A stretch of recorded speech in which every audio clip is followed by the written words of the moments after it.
नमस्कार दोस्तों, आज हम नेपाल की हिमालयी वादियों के बीच स्थित भगवान विष्णु के पवित्र धाम मुक्तिनाथ मंदिर की यात्रा पर निकल रहे हैं। सबसे पहले आपको गोरखपुर रेलवे स्टेशन आ जाना है। यहाँ से आने के बाद आपको नौनतवा आपको रेलवे स्टेशन पहुँचना है। इसके बाद आप पहुँच जाएंगे बॉर्डर पर। बॉर्डर पर पहुँचने के बाद सबसे पहला काम होता है करेंसी एक्सचेंज का। आपको अपने हिसाब से करेंसी एक्सचेंज करा लेनी है। उसके बाद चलते हैं। उसके बाद आपको सिम ले लेनी है, जिसमें आपको अनलिमिटेड 4G डाटा 7 डेज़ के लिए मिल जाएगा। आप कोई भी कंपनी की यहाँ पर सिम ले सकते हैं। इसके बाद आपको होटल ले लेना है। आप चाहें तो धर्मशाला में भी ठहर सकते हैं। धर्मशाला आपको नॉर्मली यहाँ 400 से 500 रुपये में, नेपाली रुपीज़ में आपको यहाँ पर आराम से मिल जाएंगी। और बजट फ्रेंडली आपको होटल भी मिल जाएगा। यहाँ पे आप दोनों में से कुछ भी ले सकते हैं। अगले दिन आपको यहाँ से मुक्तिनाथ जाने के लिए आपको यहाँ पर बस देखनी पड़ेगी, जो कि आपको यहाँ पर बहुत सी वैरायटीज़ की बस देखने के लिए मिल जाएंगी। रास्ते में आपको बहुत से सुंदर सुंदर नज़ारे देखने के लिए मिलेंगे, लेकिन मुक्तिनाथ जाने के लिए आपको सबसे पहले एक परमिट की नीड होती है। ये यहाँ पर ये काउंटर बना हुआ है। आपको यहाँ से पहले एक परमिट बनवाना पड़ेगा। उसके बाद आपकी यात्रा शुरू होती है। इस समय हम नेपाल की बेहद खूबसूरत पहाड़ी सड़कों से गुजर रहे हैं। चारों तरफ बर्फ से ढकी हिमालय की ऊंची ऊंची चोटियां, गहरी घाटियां और मनमोहक दृश्य इस सफर को और भी खास बना रहे हैं। इस समय मैं नेपाल के प्रसिद्ध मुक्तिधाम मंदिर के मुख्य प्रवेश द्वार पर खड़ा हूं। हिमालय की गोद में लगभग 3800 मीटर की ऊंचाई पर स्थित यह मंदिर दुनिया भर के करोड़ों श्रद्धालुओं की आस्था का केंद्र है। मुक्तिनाथ का अर्थ है मोक्ष के भगवान। मान्यता है कि यहाँ सच्चे मन से दर्शन करने वाले भक्तों को जन्म मरण के चक्र से मुक्ति प्राप्त होती है।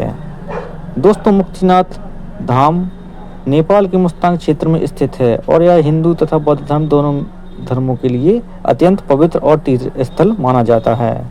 हिंदू धर्म में यह भगवान विष्णु के 108 दिव्य देशों में से एक है, जबकि बौद्ध धर्म के अनुयायी इसे चुम्बक ग्यात्सा के नाम से जानते हैं, जिसका अर्थ है 100 पवित्र जलधाराओं का स्थान। आइए अब मंदिर के परिसर के अंदर चलते हैं और जानते हैं इसकी दिव्य महिमा के बारे में। दोस्तों, जैसे ही आप मंदिर के परिसर में प्रवेश करते हैं, यहाँ का शांत वातावरण, हिमालयी हवा और आध्यात्मिक ऊर्जा मन को एक अलग ही शांति का अनुभव कराती है।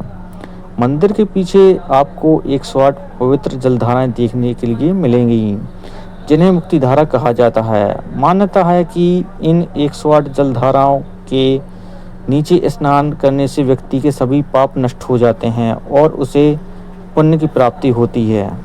बर्फीले हिमालय से आने वाले यह जल इतना ठंडा होता है कि कुछ सेकंड खड़ा रहने भी कठिन होता है, लेकिन श्रद्धालु पूरे विश्वास के साथ यहाँ स्नान करते हैं। इन जलधाराओं के सामने 2 पवित्र कुंड भी स्थित हैं। कहा जाता है 108 धाराओं में स्नान करने के बाद इन कुंडों में डुबकी लगाने से यात्रा पूर्ण मानी जाती है। अब हम पहुंच चुके हैं मुक्तिनाथ मंदिर के मुख्य गर्भगृह के पास। यहाँ भगवान श्री विष्णु की दिव्य प्रतिमा विराजमान है। माना जाता है कि प्राचीन काल में भगवान विष्णु ने यहाँ तपस्या की थी और भक्तों को मोक्ष का आशीर्वाद दिया था, इसलिए इस स्थान का नाम पड़ा मुक्तिनाथ। दोस्तों, मुक्तिनाथ धाम केवल एक मंदिर ही नहीं, बल्कि एक आस्था, विश्वास और आध्यात्मिक अनुभव का अद्भुत संगम है। यहाँ पहुंचकर ऐसा महसूस होता है जैसे हिमालय की ऊंची चोटियाँ भगवान शिव का आशीर्वाद प्राप्त हो रहा है। मंदिर परिसर में एक अद्भुत स्थान है, ज्वालामाई मंदिर। यहाँ धरती, जल और प्राकृतिक गैस के संगम से निकलने वाली अखंड ज्योति सर्दियों से जल रही है। यह दृश्य दुनिया में सबसे अनोखे धार्मिक चमत्कारों में से एक माना जाता है। मुक्तिनाथ की यात्रा सिर्फ एक तीर्थ यात्रा नहीं, बल्कि आध्यात्मिक शांति और दिव्यता की खोज का एक अनुभव है। जब हम इस पवित्र भूमि पर खड़े होते हैं तो ऐसा महसूस होता है मानो समय कुछ पल के लिए ठहर गया हो। मन में एक अलग ही शांति, आत्मा में एक अलग ऊर्जा और हृदय में भगवान के प्रति असीम श्रद्धा का अनुभव होता है। मुक्तिनाथ धाम के दर्शन करने के बाद अब हम पहुंच चुके हैं भगवान बुद्ध को समर्पित इस पवित्र बौद्ध स्थल पर। मुक्तिनाथ क्षेत्र की सबसे खास बात यह है कि यहाँ हिंदू और बौद्ध धर्म का एक अद्भुत संगम देखने को मिलता है। आप देख सकते हैं कि यहाँ भगवान बुद्ध की प्रतिमा अत्यंत शांत और ध्यान मग्न मुद्रा में स्थापित है।